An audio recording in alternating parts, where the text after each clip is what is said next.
Time रह गया 5-7 minute का, तो फिर दीवार की तरफ खड़े हो गए, किसी ने गोल उनको दी नहीं और बड़े शर्मिंदा हुए।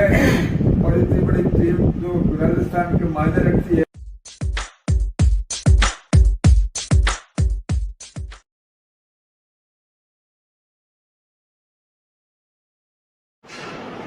नौहर जगत के सभी दर्शकों को नमस्कार। तो साथियों, अपना नौहर जैसे आध्यात्मिक क्षेत्र में एक धर्म नगरी के रूप में प्रसिद्ध है, वैसे ही हमारा नौहर खेल के क्षेत्र में भी बहुत प्रसिद्ध रहा है और वर्तमान में भी है।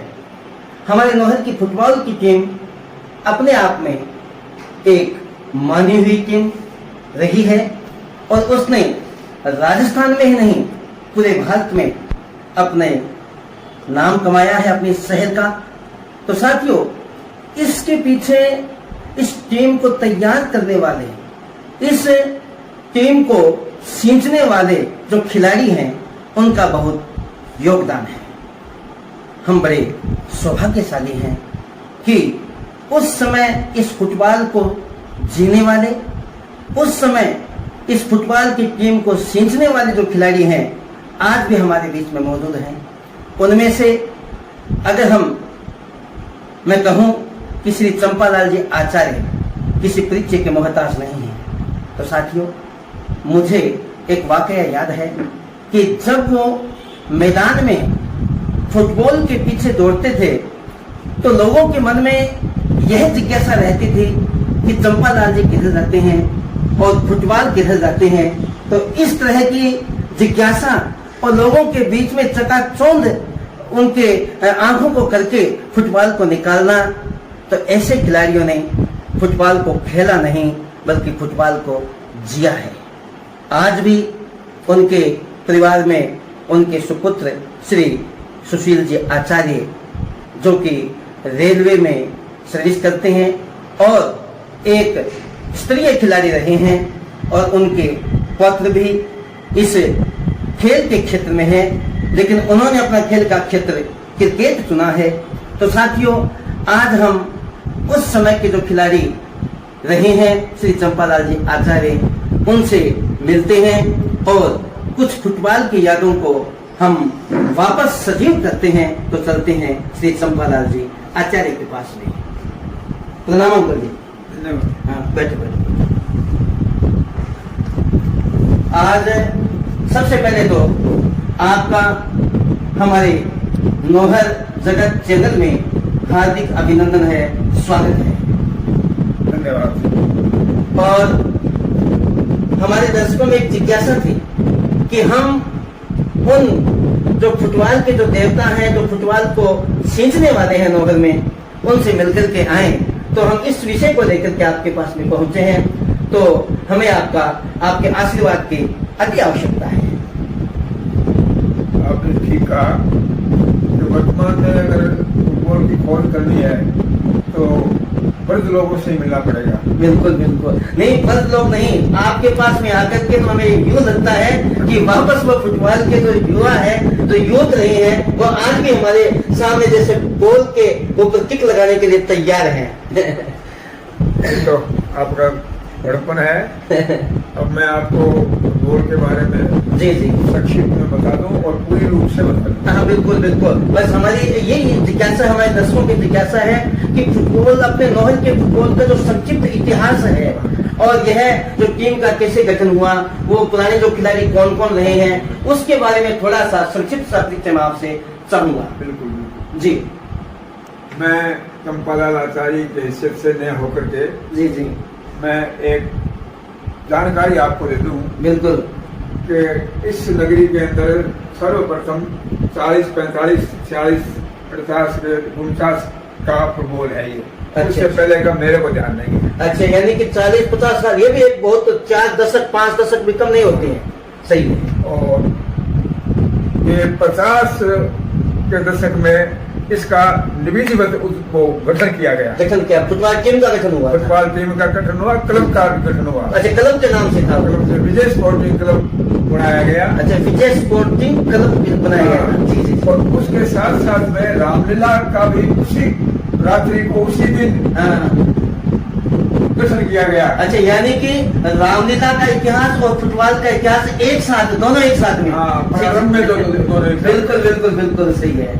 ऐसा इसलिए किया गया कि जी। रामलीला के शौकीन जो थे जी, जी। वो फुटबॉल के शौकीन रहे और खिलाड़ी रहे। हाँ, वो कलाकार भी थे और खिलाड़ी भी थे। बिल्कुल सही बात। जिसमें मैं आपको नाम बता दूं जी, कि मोहनलाल पुरोहित। मोहनलाल जी पुरोहित। हाँ जी हाँ जी।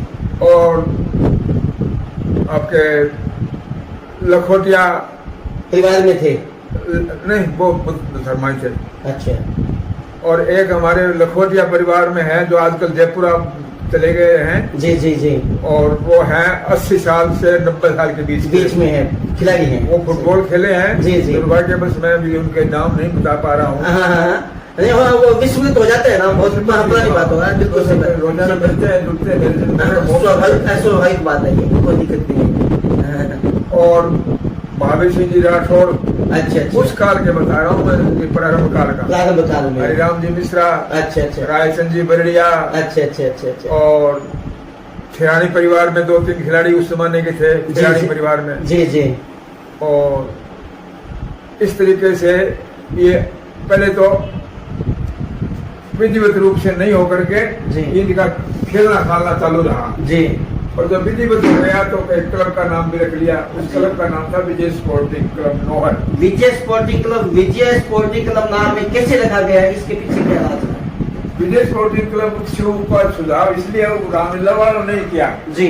कहते रामलीला में तो विजय नाट्य प्रसिद्ध है। विजय तो उसको भी मिलनी चाहिए। विजय उसको मिलनी चाहिए, बिल्कुल सही बात है। तो उसको विजय स्पोर्टिंग किया गया क्योंकि खेल से जुड़ा हुआ था। खेल से जुड़ा। और वो श्री राम नाट्य परिषद जो थी वो रामलीला से जुड़ी हुई थी। तो विजय शब्द उसमें दोनों में लिया गया। दोनों में लिया गया। और फुटबॉल को जानते नहीं, बड़े घरों के लड़के थे, वो खेलते हैं फुटबॉल तो कलकत्ता से लाएंगे। बिल्कुल। तो उसके साथ साथ कुछ हमारे लोकल जो थे वो भी खेलते थे। तो ये बात आपको मैं बता रहा हूँ कि आज भगवान को प्यारे हो गए और ये समय के साथ ये तो से बचा हुआ है। बिल्कुल, ये तो समय का ये तो है, होता है, चक्र है ये। और उसी तरीके से रामलीला की कहानी है। रामलीला में खेलने वाले लोग थे जिसमें पूषाराम जी। हाँ, पूषाराम जी के अलावा और कौन कौन खिलाड़ी रहे हैं? पूषाराम जी के अलावा रायचंद जी बरड़िया रहे। रायचंद जी बरड़िया। जी। और महावीर सिंह जी राठौर रहे। जी जी। हरिराम जी मिश्रा रहे। जी जी। और इक्का दुक्का और भी रहे। हाँ हाँ हाँ, जो अब मैं नाम लेना में सामर्थ्य नहीं हूँ। जी जी। तो वो फुटबॉल का चलन देखने के लिए हमारे गांव से बच्चे जाते थे हाई सेकेंडरी ग्राउंड में। हाँ जी। कि क्या लाए हैं तो कलकत्ते से जो आए थे ना, वही लेके आए फुटबॉल। कि बड़ी गिनती है कोई। हाँ। तो इस तरीके से इस फुटबॉल के नींवधारी वही लोग रहे। और अब ये फुटबॉल चरम सीमा में पहुंचा हुआ है। अब इसकी कहानी क्या लिखनी है तो ये हाथों हाथ जवाब दे रहा है। बच्चे ऐसे खेल रहे हैं कि राजस्थान में कोई सानी नहीं है। आज तक 3 बार का लगातार विजेता रहना एक मायने में एक रिकॉर्ड होता है। सही है। नहीं, एक अपने जो नोवेल की जो फुटबॉल की टीम है वो कहाँ तक खेली है, यानी कि स्टेट लेवल तक और राष्ट्रीय स्तर तक कहाँ तक खेली है, थोड़ा उसके ऊपर मैं थोड़ा संक्षिप्त सा प्रकाश डालना चाहूंगा। नौहर की दशहरा फुटबॉल प्रतियोगिता के नाम से यह आयोजन यहाँ होता है। हर साल होता है जी। कभी कभार रुपया दुर्भाग्यवश तो वो एक अलग बात है। सही है। बाकी इस खेल को बहुत लोग चाहते हैं यहाँ के जी। इसकी चाहत को देख करके तो लोग दंग रह जाते हैं जी। गाँव के शटर बंद हो गए, दुकानें मार्केट बंद हो गई, फुटबॉल का फाइनल है जी जी। ये लोग कहते हैं। हाँ जी। तो 3-4 दफे तो ऐसा हुआ कि नौहर की विजय स्पोर्टिंग फाइनल में आती और बीकानेर की बठिंडा की जी। और श्री माधोपुर की, हाँ। ये टीमें फाइनल में आती, उनका मुकाबला ये खड़ा होता था। राज्य स्तर के मैच यहाँ चलते हाँ, थे। राजस्थान के मैच करते थे। जी जी। तो उनमें से 3 साल लगातार जीतने का सौभाग्य जो है हाँ। वो विजय स्पोर्टिंग क्लब को मिला। को मिला है, सही है। और सन 1900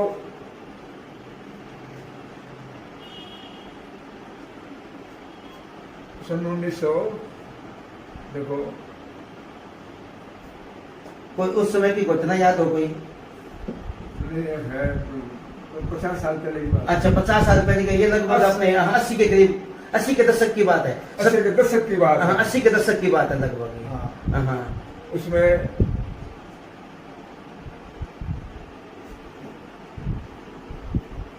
अस्सी के दशक में कहाँ आएगा ये, देखो मैं बताऊं, मैं इसमें उसका कैप्टन था। अच्छा अच्छा अच्छा, आप कप्तान है रहे हैं? लगातार 3 साल तक मैं कप्तान भी रहा। अच्छा अच्छा अच्छा, उस विजय क्लब के। हाँ, विजय स्पोर्टिंग क्लब के। जी जी जी जी जी, ये बात है।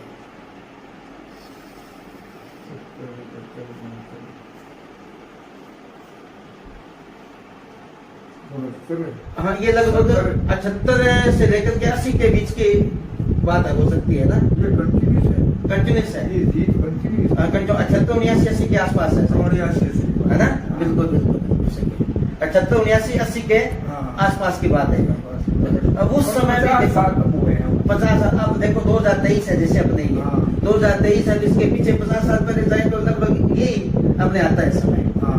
बिल्कुल सही। और इसका रिकॉर्ड स्कूल के एक फोटो गैलरी बनी हुई है। फोटो गैलरी बनी हुई है। उसमें इसकी सन हाँ। और वो सब लिखे हुए हैं। लिखे हुए और वो हैं। कब जो बिहारी जी ने इनको प्रदान किया था ना, हाँ जी। वो कब भी 2 किलो चांदी का। हाँ, अभी भी याद है। अभी याद क्या है, फोटो है। बिल्कुल और वो सही। मेरे यहाँ ऐसे ले रखा है मैंने उसको। ये ले रखा है, सही है सही है। वो मेरे जीवन की एक बहुत बड़ी याददाश्त है। हाँ, याद आता है, बिल्कुल सही बात है। इसलिए उसको वहाँ रखा है हाँ। जहाँ अंतर्राष्ट्रीय खिलाड़ियों के फोटो लगे हैं ना, जी जी, वहीं उसको फोटो को वहाँ रखा वहाँ है। रखा है। ये बहुत बड़ी उपलब्धि है हाँ। नोहल के लिए। नोहल के लिए बहुत बड़ी उपलब्धि उपलब्धि है, है। बिल्कुल सही है। क्यों कि अब इस स्टेडियम ने चाण लग गया स्टेडियम कि मेरे में कुछ लगाओ इसमें। लगाओ इसमें, हाँ। बिल्कुल सही तो है। लगाने वाले नौजवान भी पैदा हो गए हैं। पैदा हो गए हैं। और हम तो मात्र दर्शक के रहे अब। नहीं, दर्शक नहीं, आप मार्गदर्शक रहे हैं। मार्गदर्शक रहे लोगों के, बिल्कुल सही है। लोगों की मंशा यही थी कि मार्गदर्शन कर रहे। अच्छा, अपने उस विजय क्लब टीम के वो उन खिलाड़ियों के कुछ नाम याद है क्या जो अंतर्राष्ट्रीय स्तर पर जिन्होंने अपना परचम लहराया है नोहल का? लहराया है। बिल्कुल। उसमें वो विजय सिंह भैया, विजय सिंह महिया, बिल्कुल, जो नौहर से बिलोंग करते हैं, बिलोंग करती है। और मालचंद सैनी, मालचंद सैनी, जो नौहर से बिलोंग करते हैं। जी जी। और एक हरि प्रसाद राव, अच्छा जी, वो नौहर से बिलोंग करते हैं। जी जी। ये टीम हाँ, फिर उस टीम के साथ में मैच हुआ नोहल का। नौहर वर्सेस आरएससी का मैच हुआ हाँ। विधिवत रूप से। विधिवत रूप से। तो आरएससी वालों ने तो समझ रखा था कि तो इसको तो उड़ा देंगे, उड़ा दें, हाँ। पत्तियों में उड़ा देंगे। तो आरएससी की टीम को इतना थका दिया, हाँ। और क्योंकि कुछ खिलाड़ी सीनियर थे, कान पकड़ गए वो। उन्होंने कहा कि सीनियर खिलाड़ियों ने कहा कि अभी इसको ऐसे मत मारो, थकाओ। थकाओ इस टीम को। तो एक मैच सुबह खेला उसने, हाँ। उसी टीम ने, इसलिए वो नर्वस हो गए थे। नर्वस हो गए थे। उस नर्वसता का फायदा नौहर टीम के भागीरथ से, हाँ। जो उनका खिलाड़ी होते हुए हमारी तरफ लिया हुआ था, लिया हुआ था। ऐसा सौदा वो प्राय कर लेते थे भागीरथ के साथ, क्योंकि नौहर का जन्मदाता था वो। अच्छा अच्छा, उनका मातृ प्रेम था। मातृ प्रेम। मातृ प्रेम, हाँ, सही है। तो भागीरथ ने फिर उस टीम को 2-1 से हराया। अब वो उसके टाइम रह गया 5-7 मिनट का, हाँ। तो फिर दीवार की तरफ खड़े हो गए, किसी ने गोल उनको दी नहीं, और बड़े शर्मिंदा हुए। और इतनी बड़ी टीम जो राजस्थान के मायने रखती है, उन्होंने मेरा उसको हरा दिया। और उसके साथ साथ ही तिकड़ी हो गई, और भी तिकड़ी हो गई। सही है, यानी कि उसकी स्मृति आज भी आपके दिमाग में है। हाँ, बिल्कुल, हाँ बिल्कुल। साथियों, जो विजय की बात होती है, जो जश्न की बात होती है, वो जहन में कभी मिटती नहीं है। आज भी शायद यही कारण है कि वो जश्न, वो विजय जो फुटबॉल की टीम के लिए इन्होंने जीता था, वो आज भी इनके जहन में है, इनकी स्मृति में है। तो अब मैं ये पूछना चाहूंगा कि फुटबॉल के वर्तमान समय को लेकर के आपके क्या विचार हैं? फुटबॉल वर्तमान में भविष्य इसका अच्छा है, भविष्य अच्छा है, भविष्य अच्छा है, बिल्कुल। लेकिन अभी इसके लिए यहाँ गार्जियन की जरूरत है। अभिभावक चाहिए।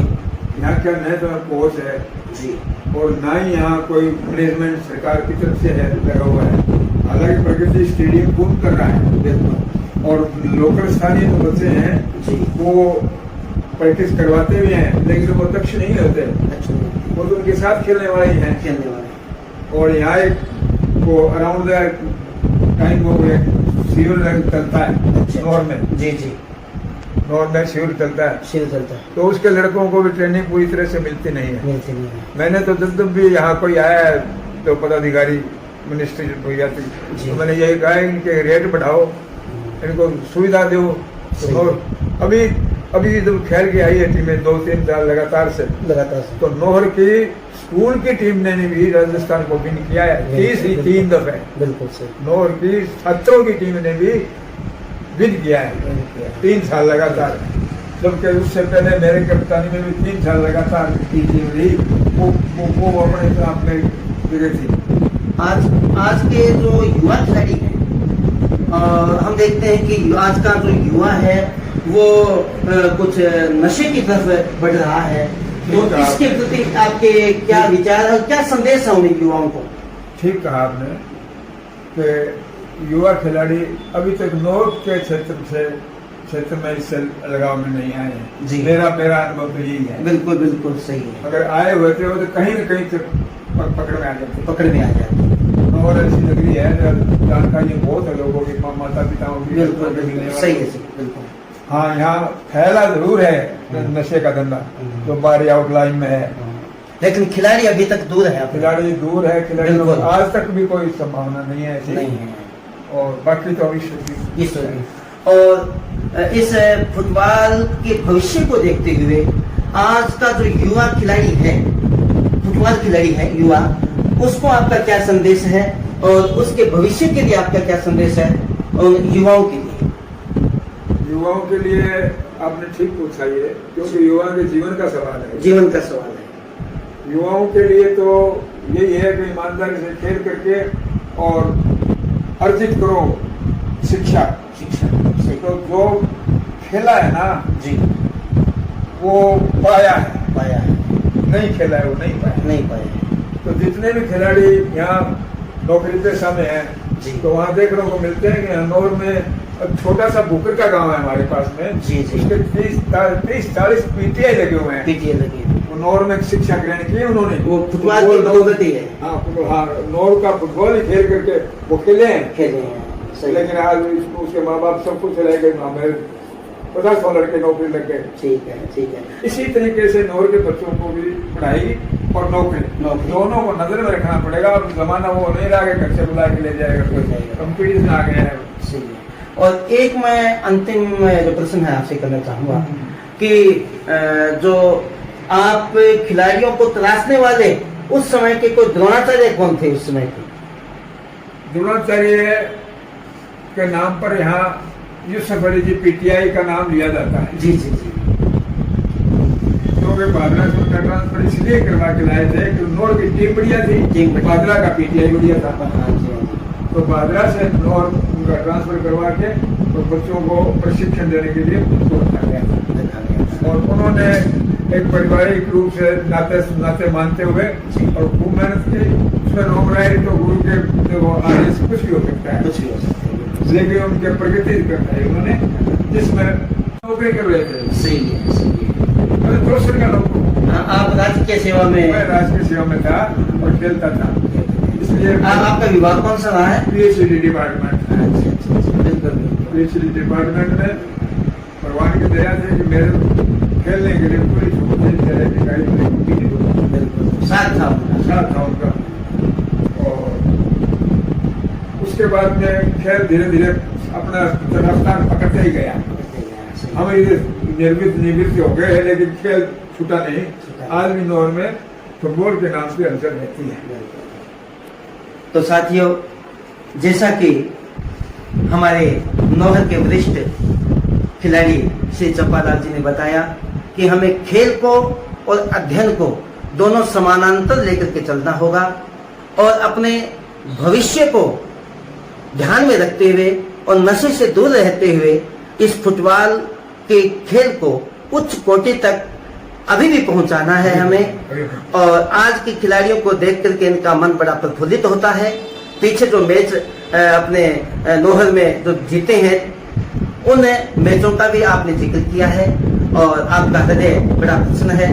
तो हम आपके लंबे आयु की कामना करते हैं और बहुत जल्द पुनः आकर के आपसे फिर मिलते हैं और एक बार आपसे विदा लेते हैं। प्रणाम। धन्यवाद।